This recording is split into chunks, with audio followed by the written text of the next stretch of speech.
साथियों, आपको दिन का जोहार और साथ में दीपावली का भी आप सभी को ढेरों शुभकामनाएं और जोहार। अ, मित्रों, जैसा कि पिछली 3 वीडियो आचार्य रामचंद्र शुक्ल के हिंदी साहित्य के इतिहास पर आधारित रहा, वैसे यह भी वीडियो जो है यह उन्हीं के हिंदी साहित्य के इतिहास पर आधारित है और उनसे जो परीक्षाओं में सवाल बन सकते हैं, ख़ास तौर से टीजीटी, पीजीटी और केंद्रीय विद्यालय, नवोदय विद्यालय से संबंधित जो भी वहाँ पे टीजीटी और पीजीटी में आने की संभावनाएं होती हैं शुक्ल से के इतिहास से, अ, उस पर ये मेरा काम है। और इसके साथ साथ पिछली वीडियो में भी एक कल की वीडियो बनाया हूँ, पिछला वीडियो, उसमें एक क्वेश्चन बनाया था कि पंच बिडाल पर, कि पंच बिडाल में कौन सा तत्व नहीं आता है। आज वही क्वेश्चन यूजीसी नेट में पूछा हुआ है।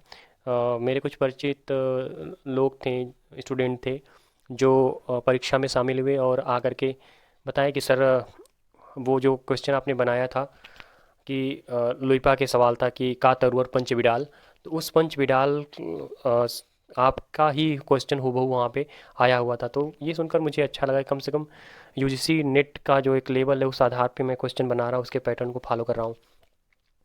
और जहाँ तक परीक्षाओं का सवाल है तो शुक्ल जी के हिंदी साहित्य के इतिहास से कम 10-12 क्वेश्चन तो रहता ही है, इससे इनकार नहीं किया जा सकता। तो आइए चलते हैं उसी क्रम में। 2-3 वीडियो हो चुकी है शुक्ल पे, ये तीसरी, 2 वीडियो हो चुकी है, माफ़ कीजिएगा, ये तीसरी वीडियो है। और जितने क्वेश्चन बनने की संभावना हो सकती है शुक्ल जी पर, मेरा प्रयास है कि वो आप तक पहुँचे। अ, चलिए देखते हैं कि वो आज का जो 10 क्वेश्चन है वो कौन से हैं। मैं क्वेश्चन पढ़ने के बाद आपको 10 सेकंड का समय दूंगा, आप कोशिश करिएगा उसे सॉल्व करने का। तो हम शुरू करते हैं। ये मेरा पहला प्रश्न है। प्रश्न यह है कि एक वक्तव्य है, वक्तव्य है कि जैसा यूरोप में वीरगाथाओं का प्रसंग युद्ध और प्रेम रहा, वैसा ही हिंदी में भी था। सॉरी, एक गलती हुई है मुझसे, कि वैसे ही यहाँ पर, यहाँ मतलब हिंदी को लेकर के है। तो इस कथन को निम्न में से 4 जो विकल्प हैं आपके सामने, उनमें से किसका है। तो पहला विकल्प है आचार्य रामचंद्र शुक्ल, आचार्य हजारी प्रसाद द्विवेदी, तीसरा जो है नंद दुलारे वाजपेयी, और चौथा डॉक्टर नगेंद्र। तो आप इसे 10 सेकंड का आपको समय दे रहा हूँ, आप अपने से पढ़ लीजिए एक बार प्रश्न को, फिर इसके बाद विकल्प का सही चयन कीजिए जो आपको समझ में आता है। बाकी मैं आपके सामने उत्तर इसका दे दूंगा।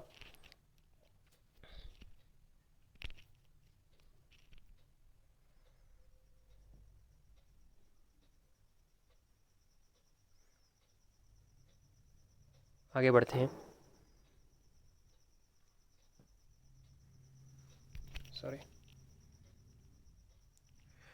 ये आपके सामने दूसरा प्रश्न है कि किस आलोचक ने आदिकाल में वर्णित श्रृंगार रस को, श्रृंगार यहाँ पर गलत है, श्रृंगार लिखने का तरीका ऐसे नहीं है, बल्कि लिखने का जो तरीका है वो सिंगल ये होना चाहिए, श्रृंगार। ठीक, तो उसे वो गलत है। गलत इसलिए कि मैं टाइप कर रहा था, टाइप में ऐसे आ नहीं रहा था, ऑप्शन नहीं आ रहा था, तो मुझे मजबूरी में ऐसे श्रृंगार लिखना पड़ा। तो हम प्रश्न पर चलते हैं। प्रश्न आपके सामने है कि किस आलोचक ने आदिकाल में वर्णित श्रृंगार रस को केवल सहायक रूप में स्वीकार किया है। ऑप्शन ए है हजारी प्रसाद, ऑप्शन बी है आचार्य रामचंद्र शुक्ल, ऑप्शन सी है नंद दुलारे वाजपेयी, और ऑप्शन डी है डॉक्टर नगेंद्र। 10 सेकंड का आपको समय दे रहा हूँ, आप इसे उत्तर चयनित करिए। बाकी विकल्प, सही उत्तर आपके स्क्रीन पर आ जाएगा। आगे बढ़ते हैं। ये आपके सामने तीसरा प्रश्न है। प्रश्न यह है कि आचार्य रामचंद्र शुक्ल रासो काव्य में प्रथम रासो किसे माना है। ध्यान से एक बार प्रश्न अपने से पढ़िएगा कि आचार्य रामचंद्र शुक्ल रासो काव्य में प्रथम रासो किसे माना है। ऑप्शन ए है बीसल देव रासो, ऑप्शन बी है खुमान रासो, ऑप्शन सी है पृथ्वीराज रासो, ऑप्शन डी है विजय पाल रासो। 10 सेकंड का समय है आपके पास।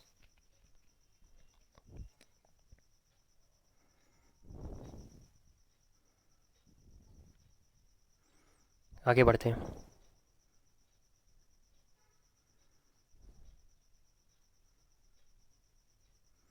ये चौथा प्रश्न आपके सामने है। बिसलदेव रासों के विषय में सही नहीं है। प्रश्न एक बार फिर सुनिएगा कि बिसलदेव रासों के विषय में सही नहीं है। विकल्प ए, इसमें विग्रह राज चतुर्थ का वर्णन है। विकल्प बी, यह 4 खंडों में विभक्त है। विकल्प सी, इसके तीसरे खंड में राजमती का विवाह तथा, यहाँ पर तथा होना चाहिए, गलती होगी मुझसे, था के जगह आप तथा पढ़िएगा, कि इसके तीसरे खंड में राजमती का विवाह तथा बिसलदेव का उड़ीसा से लौटना। मतलब ऑप्शन सी है, ऑप्शन डी है कि इसका रचना समय 1271 ईस्वी है। इन चारों में से कौन सा विकल्प वह है जो सही नहीं है, यानी कि गलत है। आप इस बार पढ़िए और उत्तर ढूंढने की कोशिश कीजिए।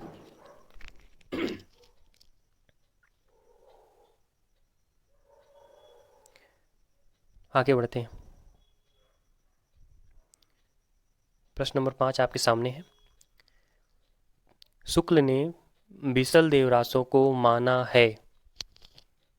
ऑप्शन ए है विचारात्मक काव्य, ऑप्शन बी है घटनात्मक काव्य, ऑप्शन सी है वर्णनात्मक काव्य, और ऑप्शन डी है विवरणात्मक काव्य।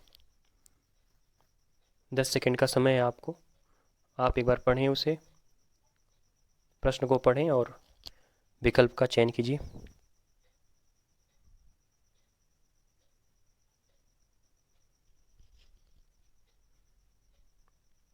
आगे बढ़ते हैं हम। प्रश्न नंबर 6 आपके स्क्रीन पर है, मैं पढ़ रहा हूँ उसे, कि ब्रज या मध्य देश की भाषा का आश्रय लेकर एक सामान्य साहित्यिक भाषा स्वीकृत हो चुकी थी जो चारणों में पिंगल भाषा पुकारी जाती थी। एक बार और ध्यान से, कि ब्रज या मध्य देश की भाषा का आश्रय लेकर एक सामान्य साहित्यिक भाषा स्वीकृत हो चुकी थी जो चारणों में पिंगल भाषा पुकारी जाती थी। मतलब आप यह कह सकते हैं कि पिंगल भाषा उसे कहते थे जो ब्रज और एक तरह से अभ्रंश का मिश्रित था, या ब्रज या मध्य देश की जो भाषा थी उसके साथ अभ्रंश का जब आप मिला देंगे तो वो दोनों मिलकर के पिंगल का निर्माण करती थी।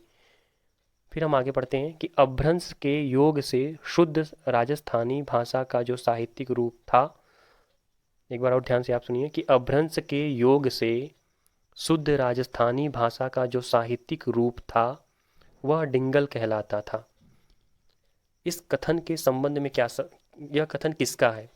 तो आपके सामने यह कथन है, आप इसे पढ़ें और ये जो विकल्प आपके सामने उसको सही विकल्प को चुनें। विकल्प ए है आचार्य शुक्ल, विकल्प बी है हजारी प्रसाद, विकल्प सी है महावीर प्रसाद, और विकल्प डी है नामवर सिंह।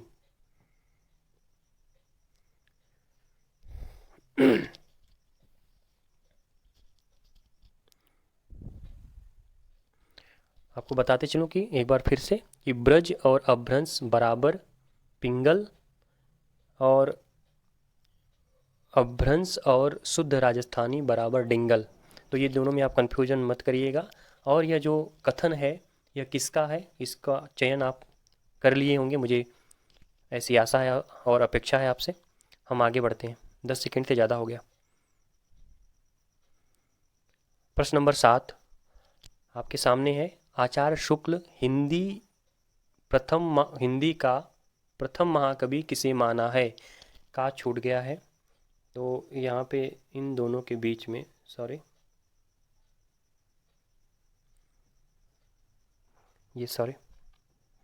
यहाँ पर का होना चाहिए।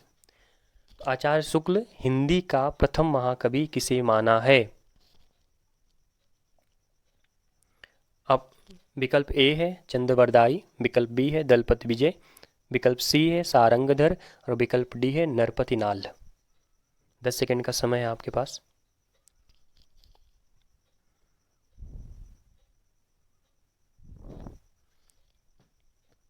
आगे बढ़ते हैं। प्रश्न नंबर 8 है, पृथ्वीराज रासो के विषय में सही नहीं है। प्रश्न है, पृथ्वीराज रासो के विषय में सही नहीं है। विकल्प ए, यह हिंदी का प्रथम महाकाव्य है।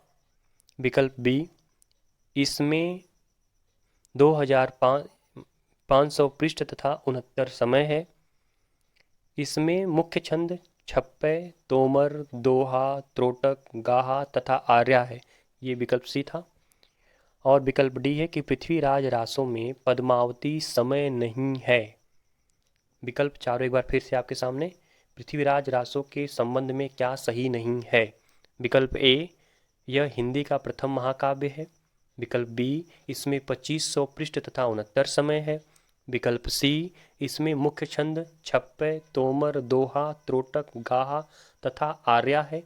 विकल्प डी, पृथ्वीराज रासों में पद्मावती समय नहीं है। 10 सेकंड का आपके पास समय है,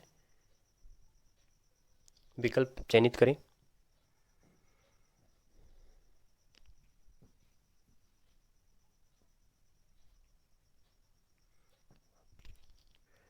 आगे बढ़ते हैं।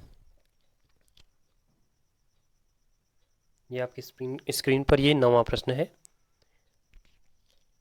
ये एक पद है, उस पद का संबंध किस ग्रंथ से है, आप उसे सही चुने। पद ये है कि मनहु कला ससभान कला 1600 बिन्नी। पद का संबंध है, इस पद का संबंध किस रासों से है, आप इसका चयन करें। विकल्प ए है पृथ्वीराज रासो, विकल्प बी है परमाल रासो, विकल्प सी है विजयपाल रासो और विकल्प डी है हम्मीर रासो। 10 सेकंड का समय आपके पास। आपसे अपेक्षा यह है कि आप जितने लोग भी सॉल्व कर रहे हैं या अपने से कर रहे हैं, आप कमेंट बॉक्स में ज़रूर लिखें कि आप इन 10 में से कितने कोशिश कर रहे हैं, कितने कर पा रहे हैं, ये ज़रूर कमेंट बॉक्स में लिखें। हम आगे बढ़ते हैं और ये आपकी स्क्रीन पर अंतिम जो है प्रश्न है आज के लिए कि रणमल्ल छंद का संबंध है। विकल्प ए आदिकाल से, विकल्प बी भक्तिकाल से, विकल्प सी रीतिकाल से, विकल्प डी इनमें से कोई नहीं। तो मित्रों, ये 10 प्रश्न था आचार्य रामचंद्र शुक्ल के हिंदी साहित्य के इतिहास से। जो भी क्वेश्चन हो सकते हैं, जो बन सकते हैं, मैं आपके सामने लगभग बनाते चल रहा हूँ। और जहाँ तक मेरा मानना है कि मैं जितने प्रश्न बन सकते हैं मैं उसको छोड़ नहीं रहा हूँ, कोई भी किसी भी कालखंड से। तो ये मेरा आगे निरंतर यह कार्य जारी रहेगा डेली। और आपसे रिक्वेस्ट है कि आप जितने लोग हैं, जितने लोग भी इसे देख रहे हैं, सॉल्व कर रहे हैं, वो चैनल को मेरे सब्सक्राइब करें और बेल आइकन को भी दबाएं, ताकि जब मैं इसे प्रोड्यूस करूं, आपके सामने इसे अपलोड करूं, तो आपके पास नोटिफिकेशन पहुंचे और आने वाले जो समय में है, जो परीक्षाएं हैं, उसमें आप अच्छा कर सकें। मेरी कोशिश यही है। मैं आप लोगों के लिए के साथ साथ मैं अपने खुद की तैयारी के लिए ये कर रहा हूँ ऐसा काम। और इसी के साथ दिवाली की एक बार फिर आप सभी को ढेर सारी शुभकामनाएं। आप स्वस्थ रहें, सुखी रहें और अपने लक्ष्य को जो निर्धारित किए हैं उसे पाएं। हम ऐसी मनोकामना करते हैं। दीपावली का एक बार फिर से आप सभी को जोहार, नमस्कार।